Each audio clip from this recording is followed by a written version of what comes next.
stres kronis. Kenapa? Karena otak anak itu belum canggih. Mereka belum bisa bedain mana ancaman beneran, mana yang cuma gertakan imajiner.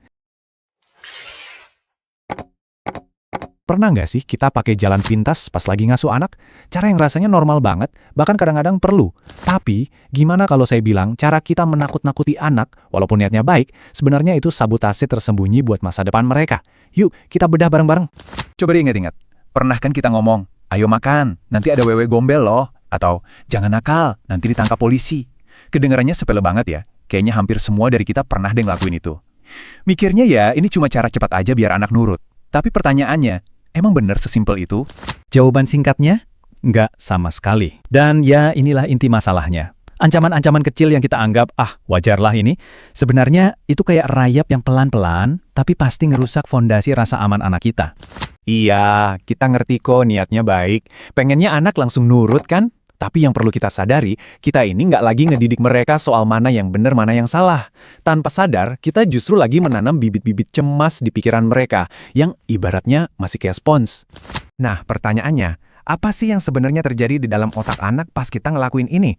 Ternyata, ini bukan cuma soal perasaan takut biasa loh. Ada dampak biologisnya, dampak nyata yang bisa kita pelajari. Dan ini dia poin utamanya, stres kronis. Kenapa? Karena otak anak itu belum canggih. Mereka belum bisa bedain mana ancaman beneran, mana yang cuma gertakan imajiner. Jadi, pas kita bilang, ada monster di bawah kasur, otak dan tubuh mereka itu langsung masuk mode bahaya. Benar-benar seolah-olah monsternya itu nyata. Dan akhirnya, hormon stres ngebanjirin sistem mereka. Kalau ini kejadiannya terus-terusan, wah, dampaknya bisa serius. Mereka jadi susah tidur, susah fokus di sekolah, dunia di mata mereka jadi kelihatan kayak tempat yang gak aman, dan yang paling nyesek, kepercayaan mereka ke kita, ke orang yang harusnya jadi pelindung nomor satu, itu pelan-pelan luntur. Coba deh kita bayangin sejenak, rumah itu kan harusnya jadi safe haven buat anak, ya kan? Tempat paling aman. Nah, kalau benteng ini malah jadi sumber cerita-cerita serem yang datangnya dari orang yang paling mereka percaya, terus mereka mau lari kemana buat ngerasa aman? Dan efeknya ini nggak berhenti pas mereka kecil aja loh.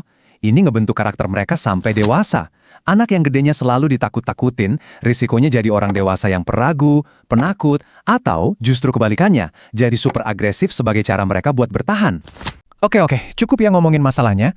Kabar baiknya, ada solusinya kok. Ada penawar untuk rasa takut ini. Sekarang, yuk kita fokus gimana caranya beralih dari yang tadinya ngancam, jadi ngebangun kepercayaan yang super kuat. Dan ini dia kuncinya.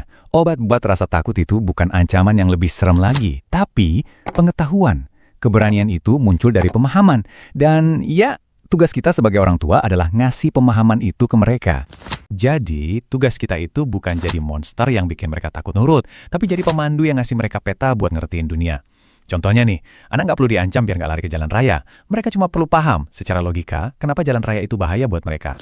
Biar lebih gampang, yuk kita pecah jadi 3 langkah praktis yang bisa langsung Anda coba. Kita sebut aja protokol hati pemberani. Keren kan?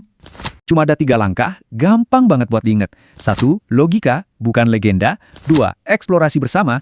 Dan 3. Profesi, bukan ancaman. Sekarang, yuk kita bahas satu-satu. Langkah pertama, logika, bukan legenda.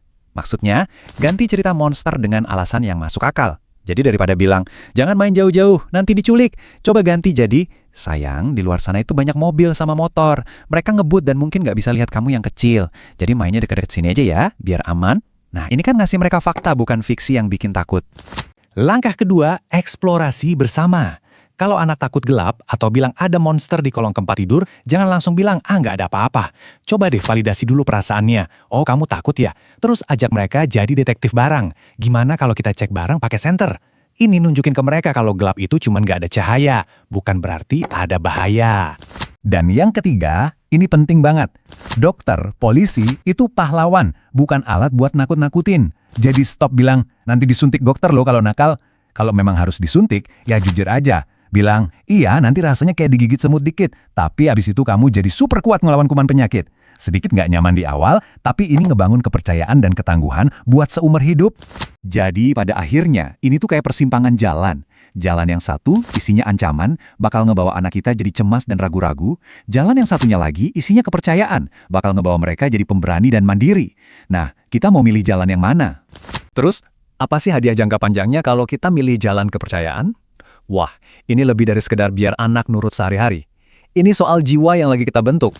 Setiap kali kita memilih untuk nggak pakai rasa takut, kita sebenarnya lagi ngasih mereka hadiah paling berharga, otonomi. Apa itu? Kemampuan buat mikir dan bertindak sendiri. Artinya, kita lagi nyiapin mereka jadi orang dewasa yang pikirannya merdeka, nggak gampang diombang-ambing atau dimanipulasi pakai rasa takut. Dan kutipan ini benar-benar ngerangkum semuanya. Rasa aman itu ibarat landasan pacu buat anak. Kalau landasannya kokoh, mereka bisa terbang tinggi. Mereka jadi berani eksplorasi, berani belajar, dan akhirnya siap menaklukkan dunia dengan cara mereka sendiri. Jadi, yuk kita ubah cara pandang kita. Parenting itu bukan soal ngebangun tembok ketakutan biar anak nggak kabur, tapi soal ngebangun jembatan kepercayaan yang kokoh, yang nyambungin hati kita sama hati mereka. Sebagai penutup, yuk kita hapus semua monster dari kamus parenting kita. Ganti aja dengan pemahaman, logika, dan pelukan yang hangat. Karena pada akhirnya, tugas kita cuma satu. Jadi tempat berlindung mereka, bukan jadi sumber ketakutan mereka.